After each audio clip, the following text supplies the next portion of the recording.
Hi, how are you? This is Vic Strecher, and I welcome you to this question and answer for our course, Finding Purpose and Meaning in Our Lives, Living for What Matters Most. And it's just been such a gratifying experience for me. This is the first MOOC, Massive Open Online Course, I've ever taught. And the way I developed it was very much like creating a book. So I've written a few books. One is called Life on Purpose, and the other is called On Purpose. And I've done a lot of research in this area of having a purpose in life, but I've never developed a MOOC like this. So it was a really fun experience, really exciting. And this is the first Q&A of our experience. And it's really gratifying to see that we have nearly 30,000 enrollees already after just about a couple of weeks in this class, and that we also have a lot of people who have viewed it, a lot of people who are using this application that I developed called Purposeful. We have over 6,000 people who are using Purposeful through this MOOC. And so all of that is just super exciting for me. I also want to just maybe mention briefly what kinds of things, what do I mean by purpose? And so in the course, I define purpose as a self-organizing life aim. Let me make it even a little simpler for this Q&A. What I mean by purpose is we're talking about a goal or set of goals around things that matter most in our lives. So we begin finding our purpose by thinking about what matters most in our life, what matters most in our work if we're working. And then starting to think about those things that matter most, what kinds of goals could we set around those things? And by the way, very often it's not things, it's actually people that matter most. But and my other guess here is that during COVID-19, during this amazing and unique experience that we're all invested in, all part of, that the things that matter most might be changing right now. The pathway in your life might be changing a little bit. So really looking forward to answering any kind of question that we might have in that area. So let's start with the first question that we have. So Trevor asked this question: my work has a lot of purpose in that it's helping a lot of people during this time. How do I balance my obligation to serve the world with my own mental health and anxiety? What a wonderful question. I love that question. And I'm going to say, first of all, that you're not going to be effective with your work purpose, in my opinion, unless you do take care of yourself and think about yourself. Not in a selfish way, but in a way that you have a big purpose. You're living a big life. You have a lot of things to accomplish in your life. And that's why you want to take good care of yourself, mentally, physically. So for example, I'm 64 years old right now, and while I'm not afraid of dying, I'm not afraid of death. I have a lot more to do before I die. So that's my real goal for trying to take care of myself right now. And that's my goal for trying to keep COVID-19 at bay if at all possible. So I'm taking care of myself because I have that bigger purpose in my life. And some of that is a work purpose, and some of it is a family purpose, and some is a community purpose. So I would just say, Trevor, that you need to be taking care of yourself. Now, there's a lot of things from our Purposeful application that helps you take care of yourself. But if you don't want to use it, and that's totally fine, I have a pretty simple moniker that I use, and I've recommended in one of my books, Life on Purpose, related to how to take care of yourself. And I call it SPACE: sleep, presence, activity, creativity, and eating. So first of all, we all know that sleep gives us more vitality, more energy, so that we can devote that energy, our most precious resource, to those things that matter most, to the goals that we have in our lives, that to our purpose, essentially. So good sleep is really important. Presence or mindfulness could mean yoga. It could mean taking a really nice walk outside. It could be some type of mindfulness activity like meditation. And by the way, toward the end of this Q&A, we're going to all engage in a worldwide loving kindness meditation, which I'm just incredibly excited about. So that should be fun. So that sort of mindfulness or presence is important. Physical activity turns out to be really important. By the way, physical activity, sleep, mindfulness have all been shown to improve immune function. So, and that comes in handy in a pandemic. So we all know that. So physical activity is important. Creativity. And you may think, oh, I'm not creative because I don't paint or I don't draw well. Boy, anytime you're making connection between two things that may not seem connectable, you're creating something. Anytime you're thinking of a new innovation or thinking of a new way to do something more easily, that's creativity. So just think about exercising that creativity every once in a while. And then finally, eating well. Eating well is so important. And I hope some of you, now that many of you are quarantined at home, are actually thinking about, what can I cook now? Can I start learning some new ways of cooking myself, because I'm not going out to restaurants all that much anymore? What could I do to learn how to be a better cook? Boy, what a wonderful opportunity for that. So I would think about space, sleep, presence, activity, creativity, and eating in order to give you more vitality, more energy, your most precious resource that you have to give toward your purpose in your life. And again, kind of like the saying in airlines that's overused probably, but put your own oxygen mask on first so that you can help other people. It's really important to take care of yourself. So I hope that answers your question, Trevor. It's a really great question, and I love it. If we're only giving and giving and giving, we can really start running out of that precious resource that we have. So the next question is asked by Hakan. Hakan asked, when you define purpose, you use terms like aim or theme or style or character. Wow, thank you. You've been listening to the videos. That's awesome, from Coursera. Can you clarify how these terms are connected? Absolutely, and thank you. So this idea of having an aim, that's like having a goal. So an aim, I said that a purpose is a self-organizing life aim. So what I mean by that is that they are aims set toward those things, or goals set toward those things that matter most in your life. And this is a self-organizing life aim in the sense that we are organizing our lives to focus on the things that matter most, and very importantly, to focus less energy and time on the things that don't matter so much.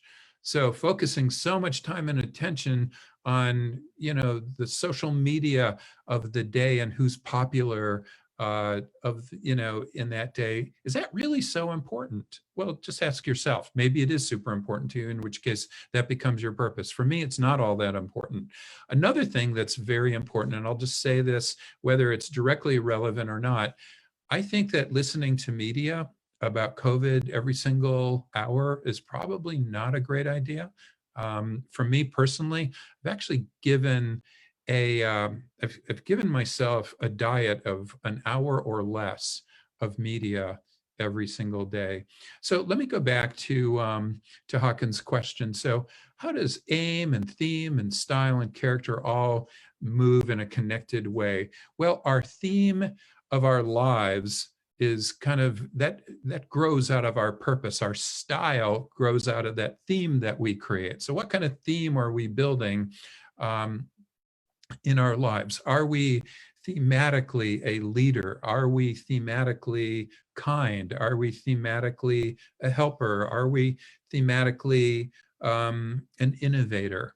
So just think about what kind of theme you have, and then what kind of style do you build out of that? And this comes from Friedrich Nietzsche, who talked a lot about how building that theme or style is so important. And it's related to these aims that you have. So the aims that I have start saying to, hopefully they're telling you, okay, this is the kind of theme that I have in my own life. There are other people who have different themes, but I have this theme or a couple of different themes in my life.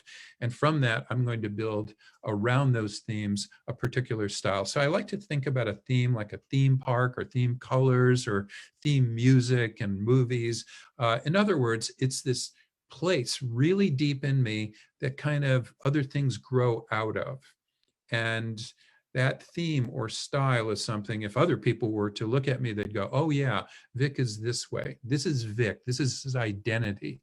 So we're getting at this identity issue. And it's something that Carl Jung called individuation. I'm trying to help in this course people to become more individuated, building their own theme, their own style, and not somebody else's. Maybe you look at other people as heroes of yours, and that's wonderful. And you might emulate some of their style or their theme, people who you really respect, for example, but maybe not imitate it totally. Aristotle talked about the difference between imitating, which we don't want to do, and emulating, where we want to pull out people's things that we really respect in people and fold that into our own style in our lives. So I hope that answers your question. It's a really cool question too. So let's move to another question. Susan out there asked, by the way, it's so neat. I can't see any of you, but I feel like I'm with all of you. So thank you for being here.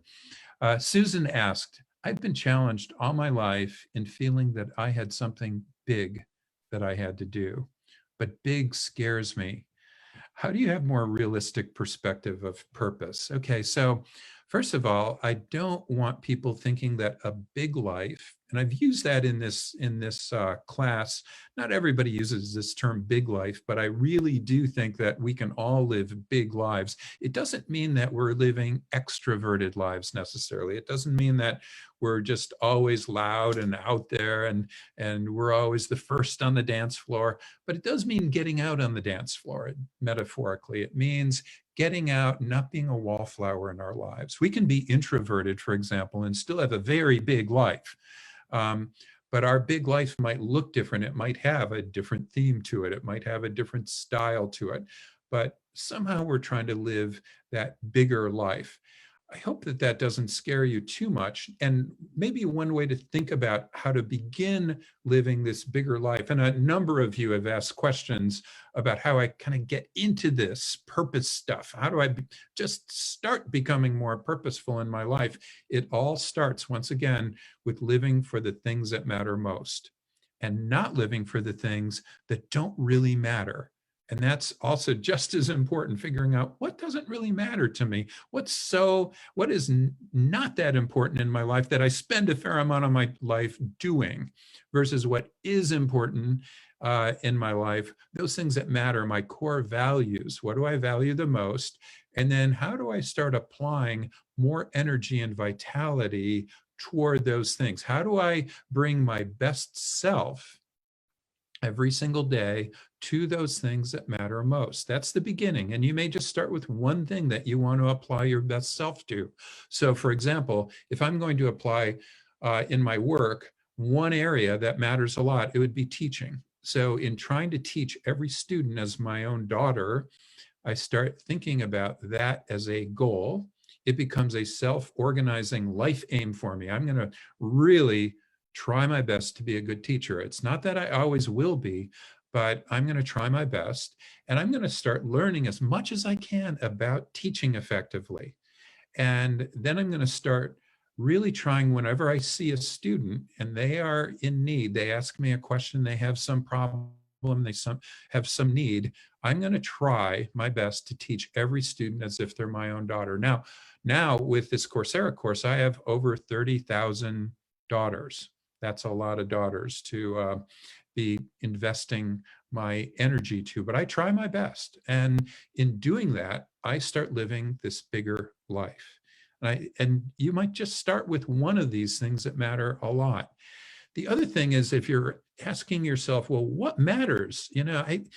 Starting this idea of a purpose, there's so much pressure on me to think about a purpose. Well, or the purpose in my life. Think about a purpose in your life. And maybe you might just want to turn around and see some of the people in your life and ask, do they really matter a lot? And if they do, then start devoting more time and energy and bringing your best self every single day toward them. And just see for yourself whether that helps you live this bigger life. For me, it did. I'll give you one quick example. As I started trying to teach every one of my students as if they were my own daughter, my evaluations, my teaching evaluations started going up more, and students started talking to other students saying, hey, you should take Vic's class. And as that happened, I started becoming, I guess, more known at the University of Michigan. And then eventually I was nominated to be the Professor of the Year at the University of Michigan, and then the honorary captain of our football team and things like that.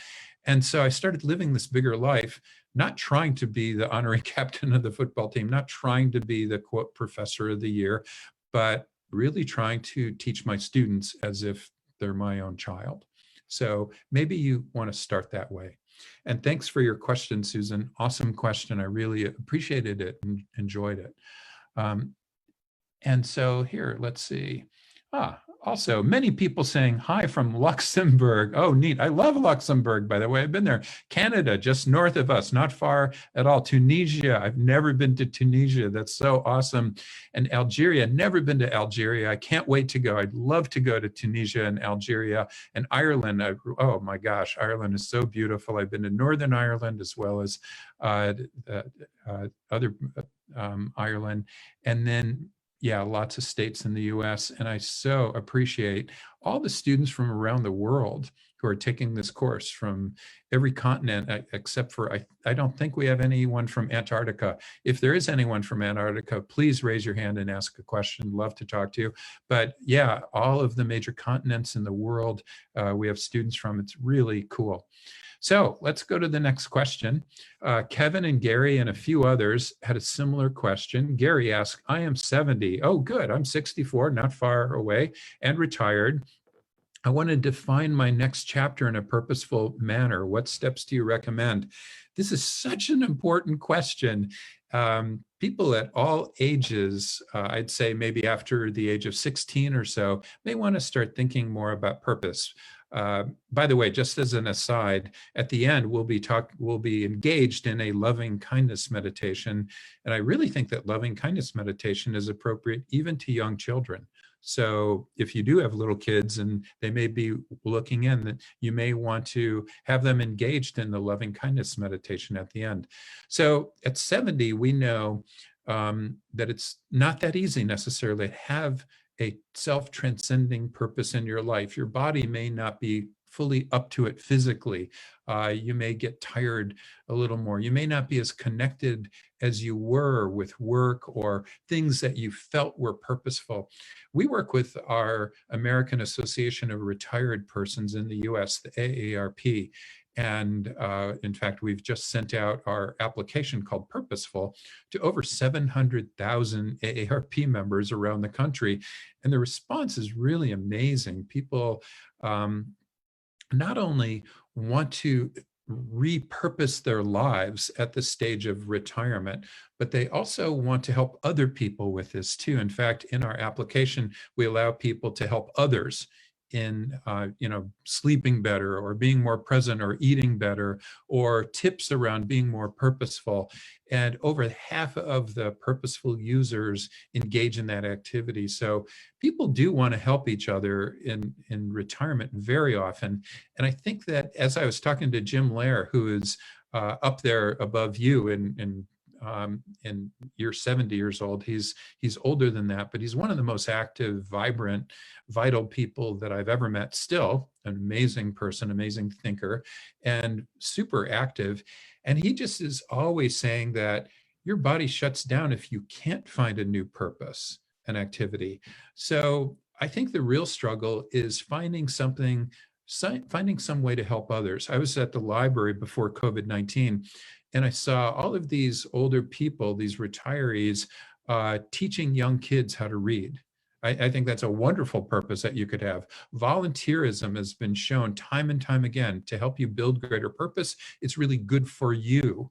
So you might think, oh, volunteering, that's helping other people. Yeah, that's for sure. But you're also helping yourself physically, physiologically. We know that people providing support for others physiologically do really well themselves. People who are providing social support to other people really physiologically, literally help themselves. So if you have a family, if you have a community that you want to help, if they're healthcare workers that you could somehow support, if they're community organizations that you could somehow support, all of those things are important.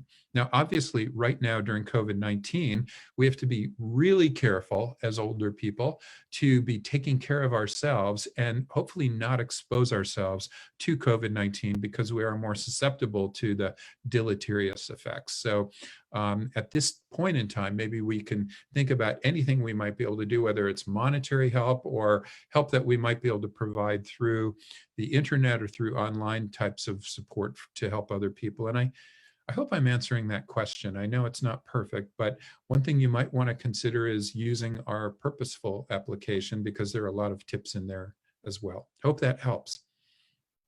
So let's move forward. And by the way, Gary, thank you very much. And Kevin and others who had that question about how to effectively retire purposefully. That's so important. And by the way, if you are taking my course, you might want to go to week 4, where I do talk about purpose in retirement. I speak to it briefly, and I've had so many people ask for a deeper course in that area. I may start actually thinking about creating a course around purpose in retirement. I think it's super important. So Steve asked a lot of, by the way, hi, Steve, how are you? Steve asked a question. A lot of principles seem tied to establishing new habits and behaviors. Goal setting is good. What else can help set these goals and then work toward them in a disciplined way? Okay, great. So goal setting is important, and we know that. We know that setting a goal works better than simply saying, I'm going to do my best. And we know that. So if we're trying to swim underwater as far as we can in a swimming pool, trying to touch the other side of the pool is a goal that we set, as opposed to saying, I'll swim underwater as far as I can. So we know that setting goals really helps. It's really important to try to build habits. And I think about this in 3 dimensions. And I mentioned this quite a bit in my class, especially in week 2 of the class, where I talk about B goals. B goals are related to our purpose. So these are the why of why I am here on this planet in the first place. I'm here to be an inspiring leader. I'm here to be a helper. I'm here to be a support person for my family. I'm here to be a generous communitarian. Whatever those things are for you, I'm here to have fun in my life. Whatever those things are, those are your B goals. I'm here to be this. Then we have these do goals. In order to be an engaged husband and father and grandfather and son, I also have to think about what I'm going to do that. So maybe I will try to bring my best self every single day to being, and my best self toward that B goal of being an engaged husband and father, a family man, in other words. My do goal might be focused on being calm, because I have a lot of, I'm a son to my mom and dad who are in their late 80s. And I'm also a grandfather to 2 grandchildren. So I have, a lot of family. So I need to be calm, especially in the face of what's going on right now with COVID-19. Now, to be calm, I might need an action goal. And that action goal might be meditation, for example. So loving kindness meditation, what we're engaging in a little later, is important. Now, how do you turn that into a habit? I like to have a checklist of things that I do every morning. What is the checklist of these action goals? If you are using Purposeful, which is being offered to everybody using the class right now, then that actually creates a today page that you can put action goals into. So it's really easy. You go into this page called Explore, and you pull out action goals. And these are really specific, what I like to call crispy behaviors. So they're really specific behaviors that you could engage in every single day until it forms a habit. And then you can take it off your today page if you want. It's kind of like flossing your teeth. After a while, you don't feel right if you haven't flossed or brushed your teeth, right? So those are things that you want to turn into habits. And it usually takes a month or 2. Some people say 3 months before you can establish a habit. Of course, it totally depends on the habit. But I would say you want to start building specific actions around those things that you need to do in order to accomplish your B goals or your purpose goals. I hope that makes sense. So over and above just setting goals, having specific habits is really important. And I'll give you one quick example. If you you just can't forget to bring a certain book to your work, what would you do? Would you always just try to remember, oh, I better bring that book to my work all the time? Well, no, you'd probably just put the book right on the doorstep. You know you're going to walk out and trip over the book practically if you don't pick it up and take it with you, or maybe you put it in your car or whatever. So you're not going to forget that book. So think about those kinds of habits, those crispy behaviors that you engage in every day until they form habits. That's how I would start building out those action goals in order to fulfill your do goals, in order to fulfill your be goals. So thank you for that, by the way. That's a wonderful question. The next question is by David. Hi, David. Are we going to get to use your Purposeful app? Similarly, Jonathan asks, I want to share Purposeful with my mom. The answer is yes, you can share Purposeful with your mom. Sure, just give her the code and you can get in. And are we going to get to use your Purposeful app? You can. There is a little link where you can find it. Right now, about 1 in 5 people who are taking the course, a little more than 1 in 5, are actually using Purposeful. I'm not trying to push it, but if you want to use it, it's not unlike a textbook that would be offered in a class. And go ahead and use it. We're really interested.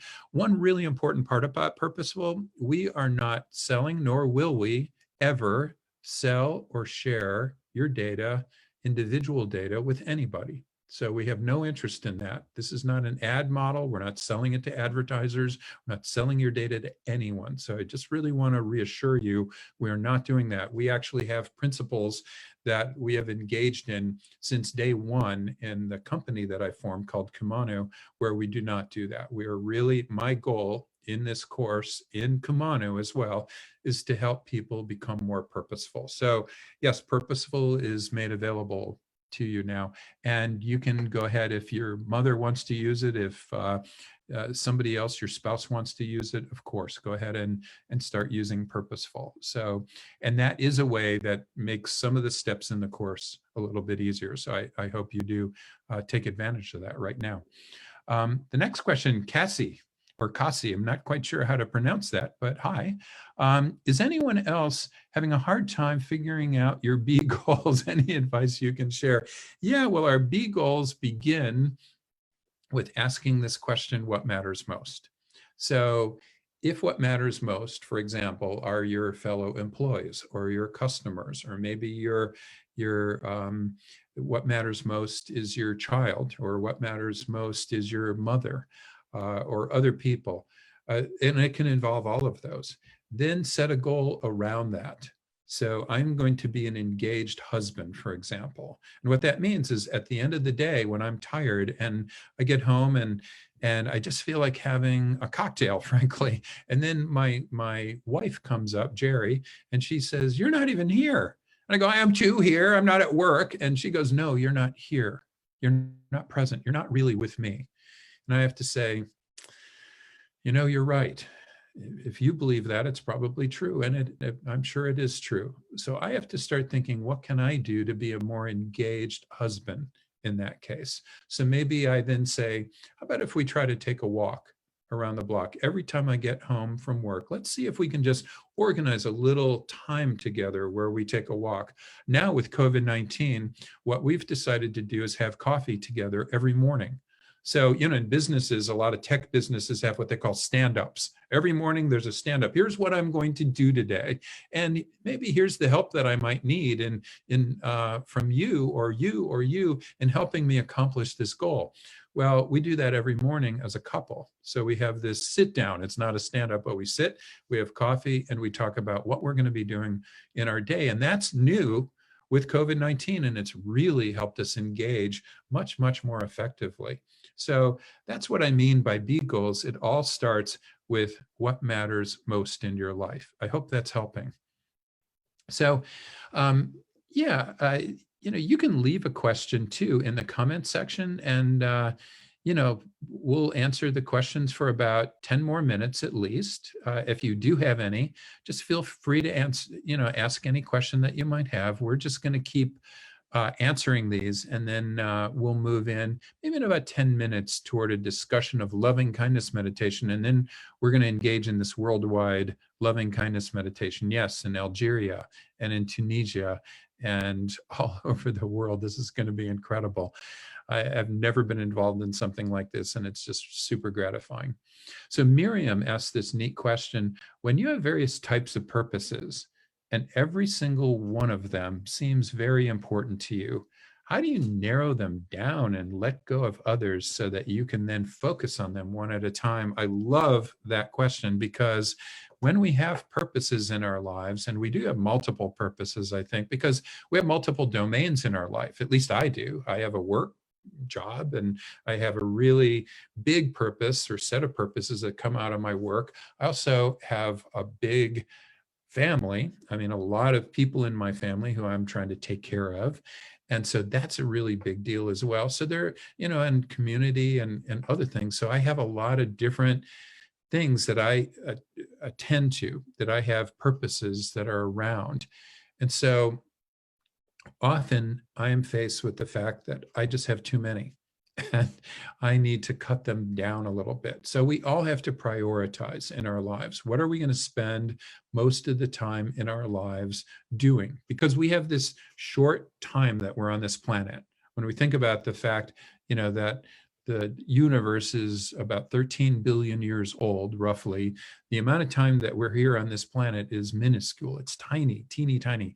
And so we don't have all the time in the world to spend with every single potential thing that might matter a lot to us. How do we divide our time around those things? Well, there are two things. It's not just about time management. And I know a lot of people like to think about time management. I just don't have time for this. I don't have time for that. Imagine how much time you actually have at the end of the day, when I'm just exhausted because I've had a lot of meetings, now Zoom meetings, right? Had all these different meetings, all these things that are going on in my life. And then I am home and I need to engage with my spouse and I'm really tired. I just don't have the energy. It's not about time, it's about energy management. So how do I manage that energy in my life? And again, that's where Purposeful might come in and be really helpful. But if you're not using Purposeful, you might think about the simple moniker of space: sleep, presence, activity, creativity, and eating. All of those have been shown to give us more energy and vitality so that we can devote that energy, our most precious of resources, to more purposes in our lives. And if we can't, then we have to start cutting down and prioritizing those things that matter. We could also tell the people who matter most that I have other purposes in my life that do matter a lot. I've told my wife, my work means a great deal to me. I've also told people at work, I have so many things that are important at work. The most important things take me away from being in every single committee meeting. So I'm just not going to be at every single committee meeting that you may think I'm supposed to be at, but my life is too short to be a part of all of those committee meetings, because it's my students, it's my research that matters the most in my life. So I hope that helps a little bit. This idea of prioritizing and thinking about energy and not just time in terms of prioritizing these different purposes that you might have. And that is just a wonderful question. Mahadeo asked this question. So hi, Mahadeo. How can we keep our purpose focused during this pandemic? Let's talk about pandemics just for a second, because this is a real challenge that we all have in our lives. In fact, maybe for some of you, it's the challenge of your life. It's the biggest challenge that you've ever had in your life. One thing that we know purpose does, as you start thinking more about what matters most in your life and your core purposeful values, there's a part of the brain, as we've talked about a lot in the class, that gets more activation, and that's called the ventral medial prefrontal cortex. It's right here, about a half an inch in, and it's a superhuman part of our brain. I like to call it the guru part of our brain. That part also starts thinking about the future more. It starts thinking about the future in the sense that we start planning for the future. We start thinking, what are we going to be like in the future? If we were to write a letter to ourselves right now and open it up a year from now, what would we want to ask ourselves? One thing we may want to ask ourselves is, looking back on this experience with COVID-19, did we grow from this experience? Did we discover strengths that we didn't know we had? Did we find new things that really matter most in our lives? And did we discover that they're not necessarily things, but that they're people, or things that are movements that are so important to us? Are there certain things that we discovered, wow, this is going to move me on a new path in my life? And if so, then maybe you're growing from this experience. I love this phrase that somebody told me: we all want to be good ancestors. What does that mean? Well, maybe our generations from now, maybe 100 years from now, or 200 or 500 years from now, or 10,000 years from now, maybe people will look back on us and say, wow, we had amazing ancestors. Can we be amazing in this? Can we be amazing in this experience? So how do we do that? Well, I would say we become more purposeful than ever. The need to be purposeful right now is greater than it ever has been. The need to focus on the things that matter most, to devote our energy and time to the things that matter most. Another thing that we know, and I've mentioned many times in the class, is when our ventral medial prefrontal cortex is getting more active, it tends to downregulate or tamp down our fear and aggression center, which is our amygdala. This is our super old reptilian part of our brains. Dinosaurs had amygdala. So this is a part of the brain that's really ancient. It's often called our reptilian brain, and we don't want to let our reptilian brain dominate us at this moment. In fact, if anything, we want to make sure that we are living our lives with grace right now, with positivity right now, that we're not trying to be negative, we're not trying to be pessimistic. Maybe being negatively ironic is not what we want to be all the time right now. Maybe what we want to do is be a ray of light, a ray of hope, a ray of positivity. And that may sound very Pollyannish, and I totally get that. If you've lost your job, if you've lost your health, if you've lost your friends or your loved ones, I totally get where this may not be the time to think that way. All I can say is it is the time to think that way. It is the time. You have a choice right now to be more positive in your life, to help other people by being hopeful, by being optimistic, by being positive.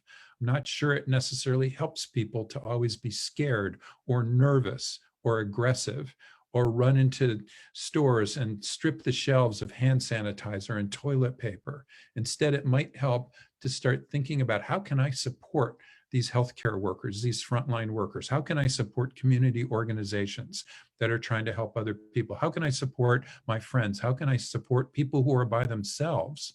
And many of you are by yourself. So how can we support you? Even if you are by yourself, maybe you can ask yourself, how can I support other people who are by themselves? So starting to develop this self-transcending purpose, something bigger than your own ego, something bigger than yourself, is a choice that you can make right now during COVID-19. The other thing that we know is that people who have this self-transcending purpose, well, they're more likely to have gene expression of antibody cells. Antibodies come in handy during a pandemic. We also know that people with a strong transcending purpose have more type 1 interferon produced. Type 1 interferon is part, along with antibodies, part of an immune response. It's very, very important to have if you are exposed to COVID-19 or exposed to a cold virus or exposed to a lot of different things. We know that people with a strong self-transcending purpose are also less likely to develop pro-inflammatory cells, inflammatory cells, cytokines, and you might have heard of this term cytokine storm, that inflames our lungs and puts us in the hospital on a respirator. So I'm not saying that having a purpose will necessarily protect you from COVID-19. That's not what I'm saying, because we don't know that scientifically.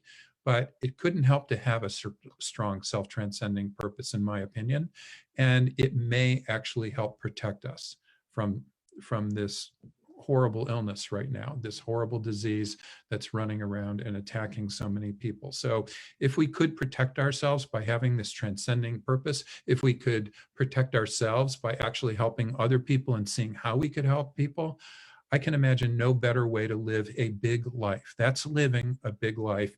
And then a year from now, 2 years from now, 10,000 years from now, people will be able to look back and say, our ancestors were awesome during this challenging time. You were awesome during this challenging time. You discovered new strengths. So that I hope that answers your question. So, oh, by the way, yeah. A final question before we move to the meditation. Joanne asks, how do you stick with your purpose when you just want to give up on the concept because you're having a bad day or a bad week. Wow. Similarly, Adida, I think that's how you pronounce the name, Adida or Adida, asks, could you repeat the means to increase the energy level? Yes, absolutely. Through what I call space, sleep, presence, or mindfulness, it's the same, activity, physical activity, creativity, being innovative, coming up with new connections. Right now, by the way, is a perfect time to be innovative, isn't it? Because most of us are living at home all the time. We have to figure out new ways to entertain ourselves, to entertain other people, to be positive. We have to be creative if we're going to do that, right? So creativity and eating well. And by eating well, we really have to make sure we're careful about not drinking too much alcohol right now, because it's a depressant. We don't need to be depressed right now. We need to be positive right now during this challenging moment in our lives. So how do we do those things? Eating, in terms of eating, I would just say giving yourself smaller snacks throughout a day is probably better than gorging on an enormous meal in a day, because what we want is our glucose level to be stable throughout a day, not dropping down or increasing, because as soon as it increases a lot, it tends to drop back down. It's kind of like if we have a huge lunch, we all know we're really tired right after that lunch, right? So we don't want that. We want, if we snack on snacks that have glucose in them, not too much. We don't want to snack too much, but snacking on things that have glucose throughout the day should help us get more energy. So those are ways of doing that.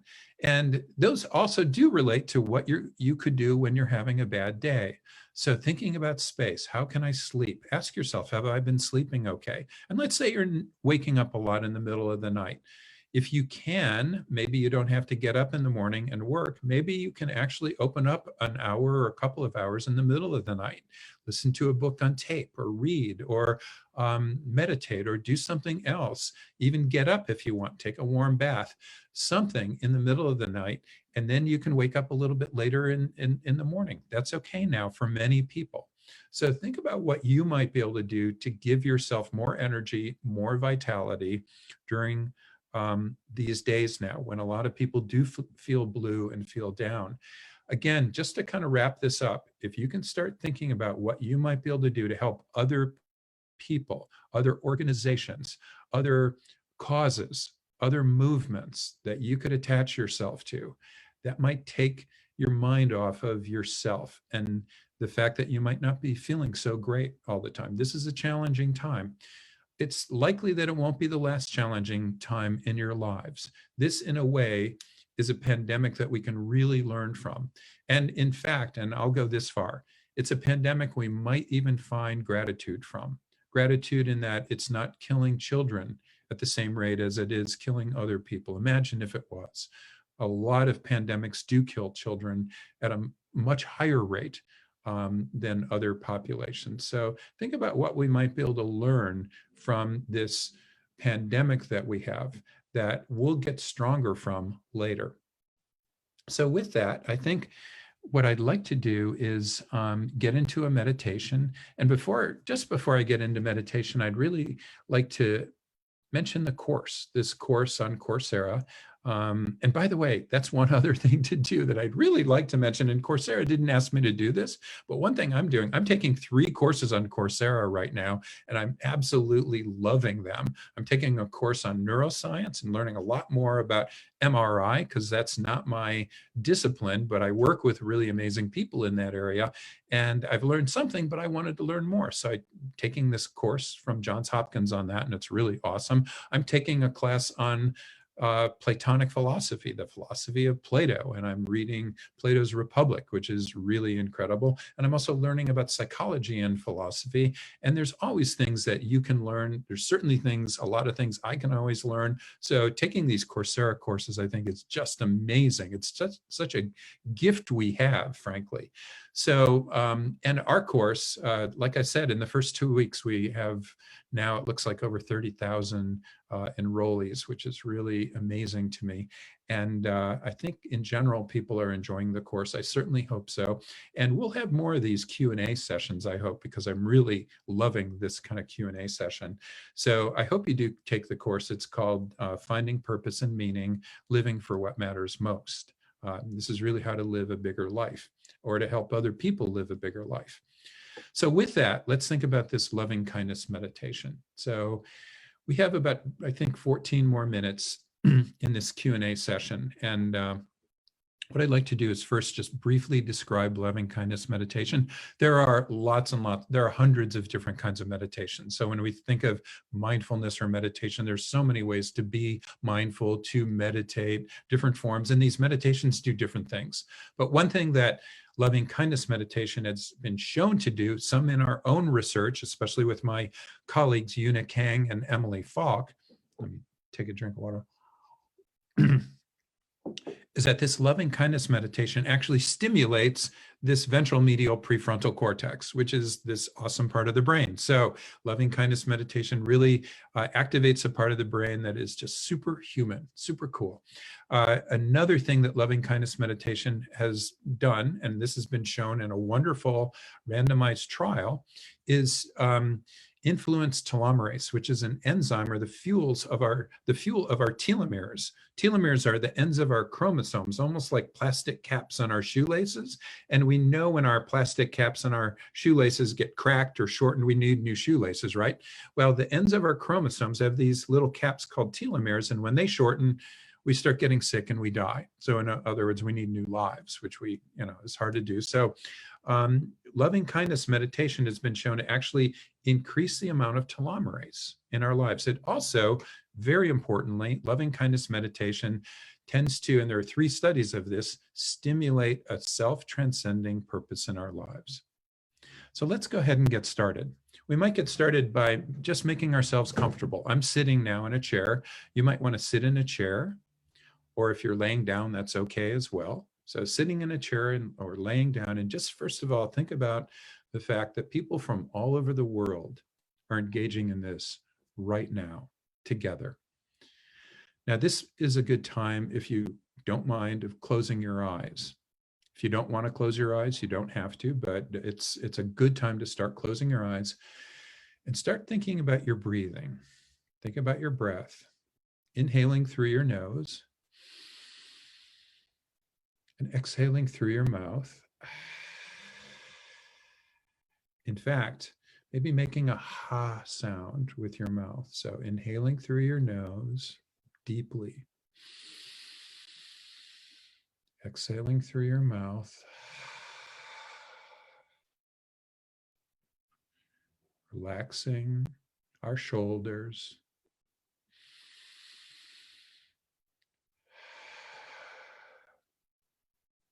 Relaxing our jaw.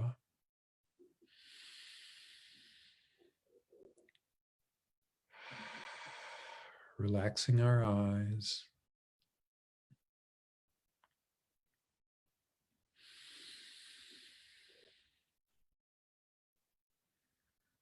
Thinking about the place on our back that's touching our chair or our bed or sofa.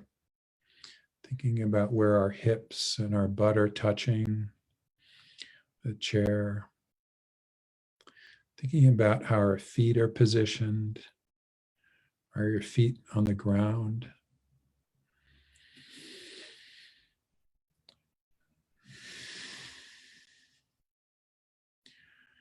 Now, if it's okay with you, I'd like you to move your mind to a place that's very beautiful. And this is your beautiful place, wherever that might be. Might be on a beach. Might be in a field filled with flowers. Might be on the top of a mountain. Wherever is beautiful for you.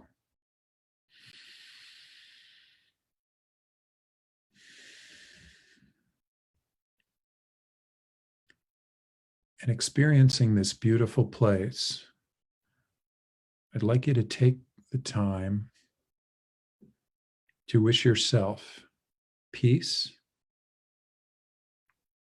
and freedom from suffering. May I be at peace and may I be free from suffering.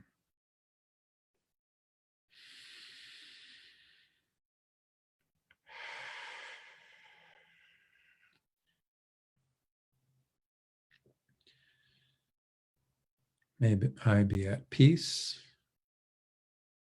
and may I be free from suffering.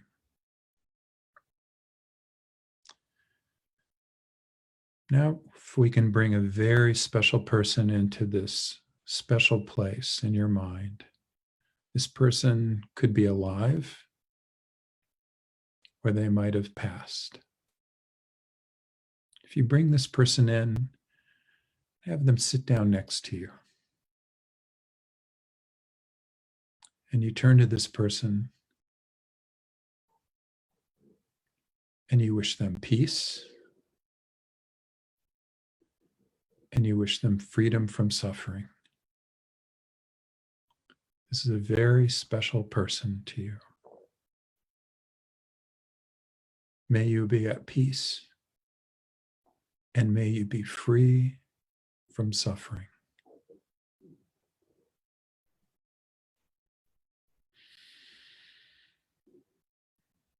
May you be at peace and may you be free from suffering.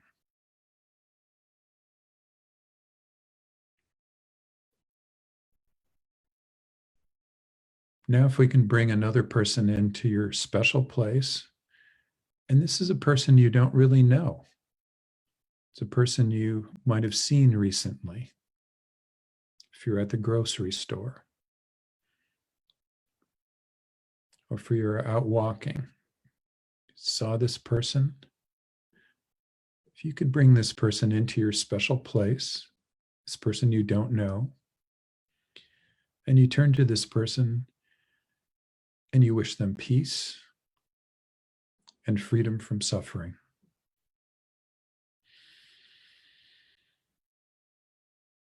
May you be at peace and may you be free from suffering.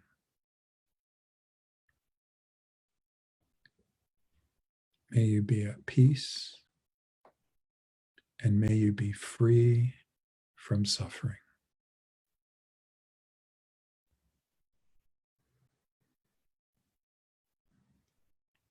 Now we're going to do something a bit more difficult. We're going to bring in a person, if it's okay with you, who you've had a very difficult time with.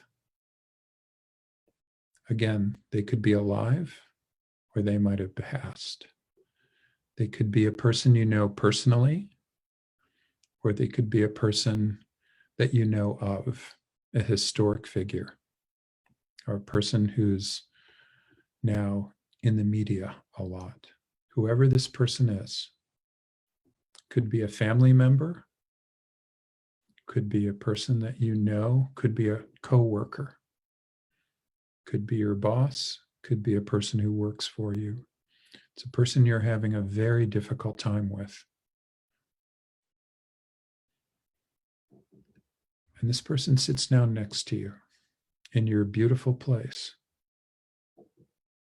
And you turn to this person and smile.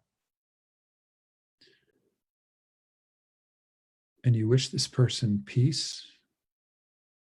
And you wish this person freedom from suffering. May you be at peace. May you be free of suffering. If that's too difficult to do, you might want to turn this person into a childlike version of themselves. May you be at peace, and may you be free from suffering.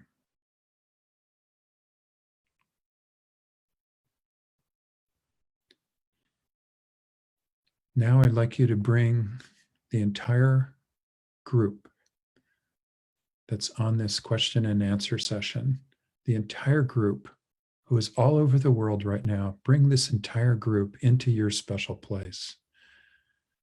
And if you could wish this entire group peace and freedom from suffering. May you all be at peace. May you all be free from suffering.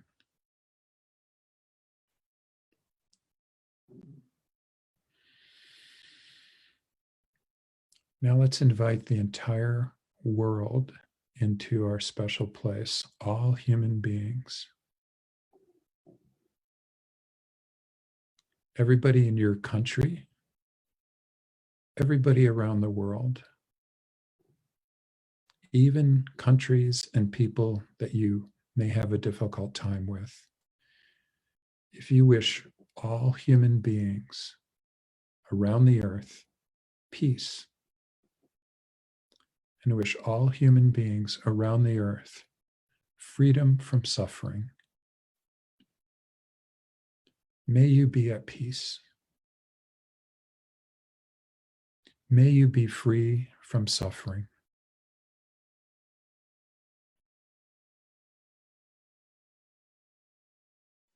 That's my wish to you. That's my hope for you.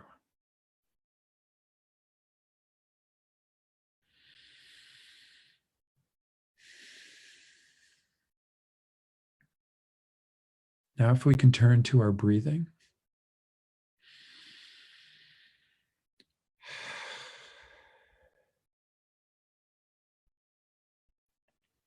Slowly return to our question and answer session.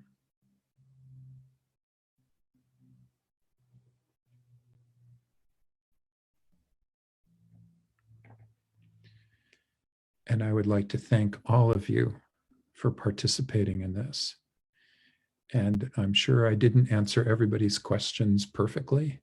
I hope I answered them to your satisfaction and in a way that helped. And I hope we can do this again.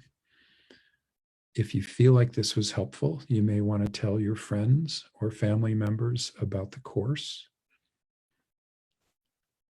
because we would love to have you join us. And then if we have another question and answer, which I absolutely hope we do, I hope we can have an even larger worldwide loving kindness meditation. I want to thank all of you for your time and for your energy, and I wish all of you the best in this challenging time. Thank you so much.